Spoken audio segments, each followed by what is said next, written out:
1 a 4, sobretot immillorable, no? Sí, bueno, al final partits de pretemporada per anar agafant ritme, per anar agafant sensacions, perquè els nous també s'adaptin al nostre estil que portem ja jugant i bueno, al final la pretemporada és per això, més que mirar resultats, sí que és veritat que millor guanyar, però per agafar més ritme i sensacions. Sí que serà alguns moments també heu patit, no? També està bé que et posen dificultats, no, la temporada? Bueno, al final és un dels millors filials de Catalunya, tenen bons jugadors de qualitat, són joves, tenen bon ritme i al final també és un equip que posa difícil les coses. I bueno, així s'ha vist al camp que ells també fan moltes coses bé i bueno, ha estat un partit disputat. Estàs veient que l'equip està donant passos endavant, aquests 4 partits que ha fet de pretemporada?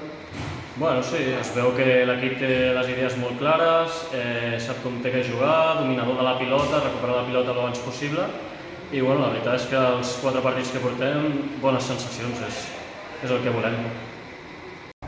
¿Cómo has visto el equipo? 2 partes muy diferenciadas, sí que habéis tenido ocasiones en la primera y en la segunda menos goles. Sí, la verdad que bueno, el equipo está muy bien en la primera parte también, hemos cometido algunos fallos, como tú dices, hemos tenido ocasiones muy claras que no hemos acabado, pero bueno, al final lo importante es que el equipo ha remontado, que eso nos servirá para un futuro, para que el equipo siga con la dinámica positiva de victorias y siguiendo cogiendo el ritmo, que es lo más importante. ¿Notas que el equipo está por el buen camino? Sí, aún nos quedan 4 semanitas, se nota que todavía no estamos al 100%, pero bueno, para eso están las pretemporadas, estamos ilusionados, con ganas de que empiece ya y estamos esperando que pase rápido la pretemporada.